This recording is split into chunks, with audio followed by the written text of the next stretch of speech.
नमस्कार दोस्तों, आज मैं लेकर आई हूँ श्राद्ध कर्म की महिमा। प्राचीन काल की बात है। कुरुक्षेत्र में कौशिक नामक एक धर्मात्मा ऋषि रहते थे। उनके 7 पुत्र थे, जिनके नाम थे सौश्रिप, क्रोधन, हिंसत्र, विश्रुत, कवि, बागदुष्ट और पितृवर्ती। पिता की मृत्यु के पश्चात वे महिष गर्गर के शिष्य हो गए। देववसाद निरंतर अनावृष्टि के कारण भीषण अकाल पड़ गया। अकाल के कारण जब 7 भाई क्षुधा शांति का कोई व्यवस्था नहीं कर पाए, तब उनमें से एक पितृवर्ती श्राद्ध कर्म करने की सहमति प्रकट की। भाइयों की सहमति पाकर उसने समाहित चित्त से श्राद्ध का उपकर्म किया। उसने छोटे बड़े के कर्म से 2 भाइयों को देव कार्य में, 3 को पितृ कार्य में और 1 को अतिथि कार्य में नियुक्त किया तथा स्वयं श्राद्ध कर्ता बन गया। और काल कर्मानुसार मृत्यु के उपरांत श्राद्ध बेगुण्य रूप कर्म दोष से वे सभी दासपुर मंदसौर नामक नगर में बहेलिया होकर उत्पन्न हुए। किंतु श्राद्ध कृत्य के प्रभाव से उन्हें पूर्व जन्म की बातें सभी याद रहे और उनके बहेलिया होने पर भी उनकी वृत्तियां उत्तम रही और पूर्व जन्म के पुण्य फल से उनके भीतर वैराग उत्पन्न हुआ और उन्होंने अनशन करके अपने अधर्म शरीर को त्याग दिया। अगले जन्म में वे कालंजर पर्वत पर भगवान नीलकंठ के सम्मुख मृग योनि को प्राप्त हुआ। इस योनि में उनके भीतर पूर्व जन्म के श्राद्ध कर्म के पुण्य से पूर्व जन्म की सभी बातें याद रही। उस योनि में भी ज्ञान और वैराग के प्रबल अनुरोध से उन लोगों ने तीर्थ स्थान में अनशन करते हुए धर्म पूर्वक प्राणों का त्याग किया। तत्पश्चात उक्त 7 वेद अभ्यासी जनों ने मानसरोवर में चक्रवाक की योनि में जन्म लिया। सुमना, कुमुंद और शुद्ध छिद्रदर्शी, सुनेत्रक, सुनेत्र और अंशुमान नामों से ये 7 योग के पारदर्शी जलचर पक्षी हुए। इनमें से अल्प बुद्धि वाले 3 तो योग से भ्रष्ट होकर इधर उधर भ्रमण करने लगे और शेष 4 उसी मानसरोवर में शांत भाव से निवास करते रहे।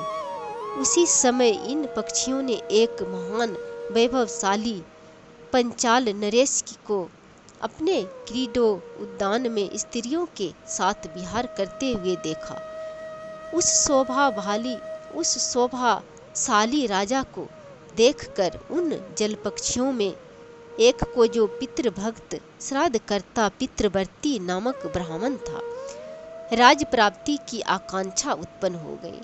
दूसरे 2 योग भ्रष्ट पक्षियों को राजा के 2 वैभव संपन्न मंत्रियों को देखकर मृत्यु लोक में मंत्री पद पाने की इच्छा हो गई। शेष 4 भाई निष्काम थे, अतः वे सभी आगे चलकर श्रेष्ठ ब्राह्मण कुल में पैदा हुए। किंतु प्रथम 3 योग भ्रष्ट पक्षियों में से एक राजा विभ्राज के पुत्र रूप में ब्रह्मदत्त नाम से उत्पन्न हुए तथा अन्य 2 कंडरिक और सुबालक नाम से मंत्री के पुत्र हुए। राजा विभ्राज की मृत्यु के बाद ब्रह्मदत्त महान गुणवान राजा हुआ और उसका विवाह संति नाम की सुंदरी से हुआ। पंचाल नरेश ब्रह्मदत्त प्रबल पराक्रमी, सभी शास्त्रों में प्रवीण, योग और सभी जंतुओं की बोली का ज्ञाता था। उसकी पत्नी संति महान पतिपरायण और ब्रह्मवादिनी थी। पवित्र और रमणीय पत्नी के साथ ब्रह्मदत्त सुखपूर्वक राज करने लगा। एक समय की बात है, राजा ब्रह्मदत्त अपनी पत्नी संति के साथ भ्रमण करने के लिए उद्यान में गया। वहां उसने काम कलह से व्याकुल एक कीट दंपति चींटी और चींटे को देखा। वह चींटा, जिसका शरीर कामदेव के बाणों से संतप्त हो रहा था, चींटी से परने कातर होकर कह रहा था, प्रिय, इस जगत में तुम्हारे समान सुंदरी स्त्री कहीं कोई भी नहीं है। तुम्हारे कटी वक्ष उर की यौवन शोभा अवर्णनीय है। तुम्हारी बानी मधुर मुस्कान बेधक और तुम्हारी रुचियां गुड़ और शक्कर के प्रति अतिशय सप्रहनीय है। तुम्हारा पातिव्रत्य धर्म भी महिमामय है। तुम सदा मेरे भोजन कर लेने के पश्चात भोजन करती हो और मेरे स्नान कर लेने के बाद ही स्नान करती हो।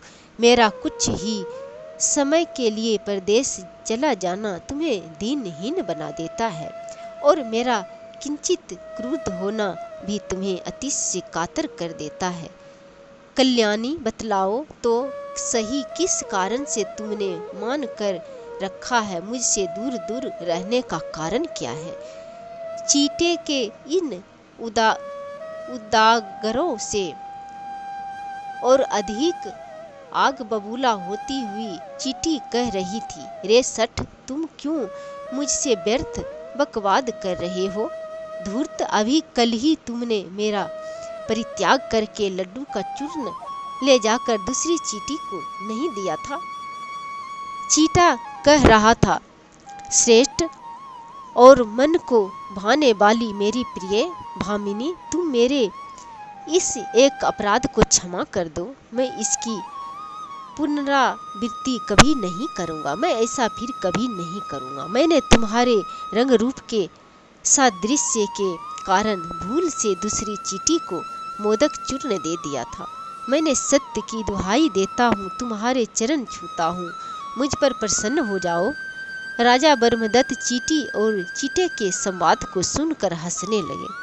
वस्तुतः ब्रह्मदत्त को विभिन्न पशु पक्षियों एवं प्राणियों की बोली समझ जाने का जन्मजात गुण प्राप्त था, क्योंकि उनके पिता ने पुत्र प्राप्ति के लिए महान तप किया था और भगवान विष्णु ने ब्रह्मदत्त के रूप में स्वयं उनके पिता को ब्रह्मदत्त जैसा पुत्र प्राप्त होने का वरदान दिया था, जो धार्मिक श्रेष्ठ योगी होने का साथ साथ संपूर्ण प्राणियों की बोली का ज्ञाता भी हो सकता था।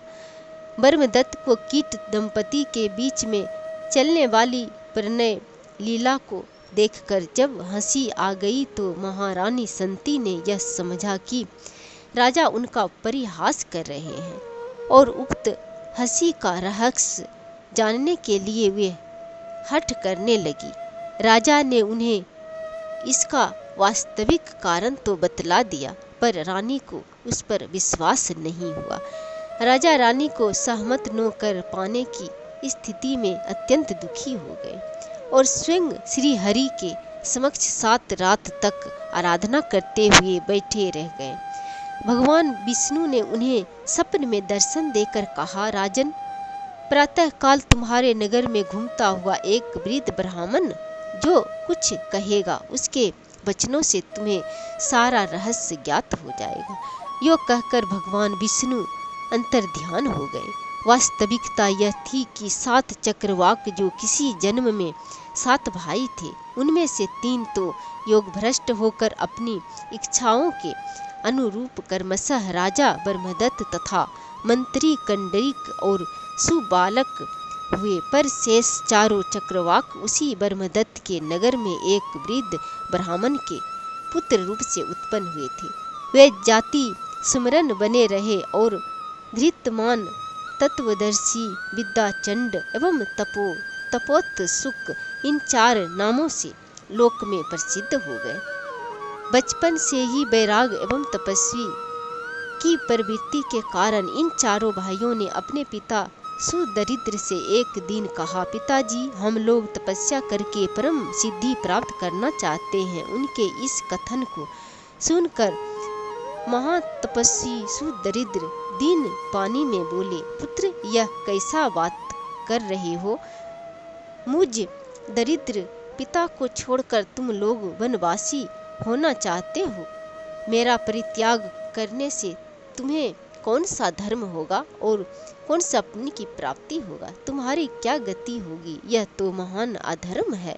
ऐसा कहकर पिता ने उन्हें मना कर दिया।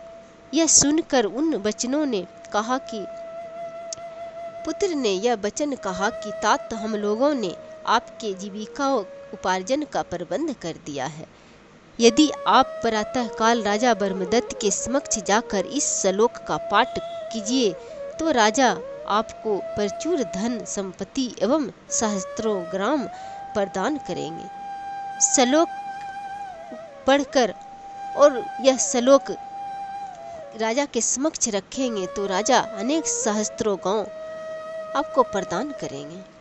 जो पहले कुरुक्षेत्र में श्रेष्ठ ब्राह्मण के रूप में, दासपुर मंदसौर में व्याध के रूप में, कालंजर पर्वत पर मृग योनि में और मानसरोवर में सातकरवाक के चक्रवाक के रूप में उत्पन्न हुए थे, वे ही सिद्ध होकर यहाँ निवास कर रहे हैं। तदंतर सुदरिद्र ब्राह्मण ने वैसा ही किया। ब्राह्मण की वाणी सुनकर राजा ब्रह्मदत्त अपने दोनों मंत्रियों के साथ शोकाकुल होकर भूतल पर गिर पड़े। उन्होंने जाति समृत होकर तीनों भाई जो कर्म बंधन में फंसकर योग से भ्रष्ट हो गए थे, पुनः योगारूढ़ हो गए थे और उन्हें तत्क्षण वैराग्य हो गया। राजा ने अपने पुत्र को राज्य का भार सौंप दिया और योग का आश्रय ग्रहण कर परम पद की प्राप्ति कर ली। यह कथा मत्स्य पुराण में वर्णित है। कथा अच्छा लगे तो लाइक और शेयर करें। जय श्री।